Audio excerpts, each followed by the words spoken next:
Compare the Nash bargaining solution with some other bargaining solutions out there.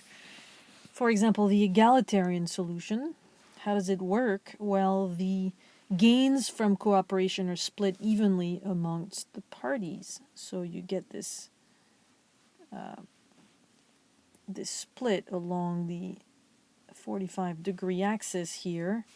So each party, all right, gets the same utility level, right? So we have U1 here. This is our bargaining solution, and it is such that the utility for person 1 is equal to the utility for person 2. Now we can easily see here that this satisfies the Pareto optimality. Why? Well, because we are on the boundary, right? It also satisfies the independence of irrelevant alternatives because conceivably the possibility of one party getting some better utility. Here, for example, as I've drawn it, person 1 could actually get some greater utility level in some other utility possibility set such that U would be included in this other possibility set U prime. Now, what does our independence of irrelevant alternative say? It says that the bargaining solution shouldn't change. It should be the same. Is this the case? Indeed, it would still be split evenly as it currently is. So which axiom is not satisfied? Well, as it turns out, it's the invariance to utility units, right? We could see that how the utility of each party is being measured will make a difference here, since by definition the bargaining solution is such that we're setting these utilities to be equalized. So if we change how we measure the utility for person 2, for example, it's going to change the bargaining solution.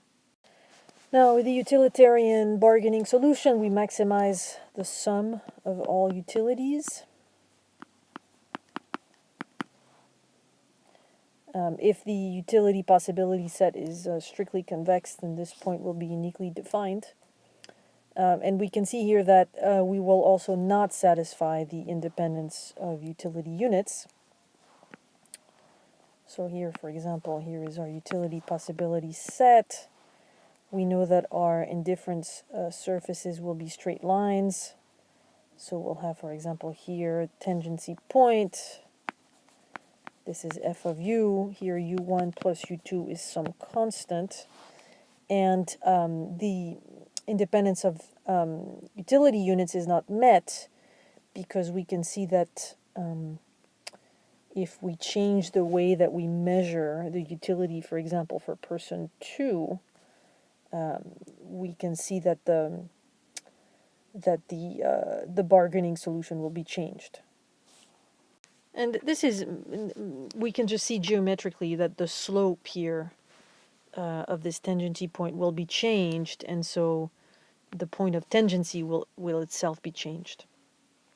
Now this is a rather original bargaining solution, the Kalai-Smorodinsky bargaining solution, which invites you to imagine a game where a person would propose some kind of split of the surplus and the other person would get to accept this. And so what would the parties do? Well, person 1 here presumably would choose to get the maximum utility level that they can get, and person 2 would choose to get the maximum utility level that they can get.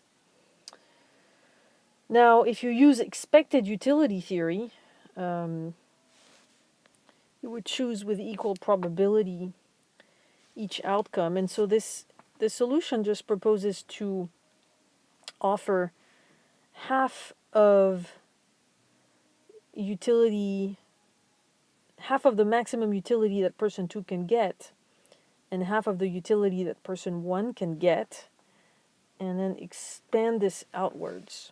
So the way that it works is that you look at half of U2, which is the maximum utility, half of U1, maximum utility for person 1. You look at that point, and then you project outwards in order to meet the Pareto condition, because you want to be on the boundary. So this gives you the bargaining solution.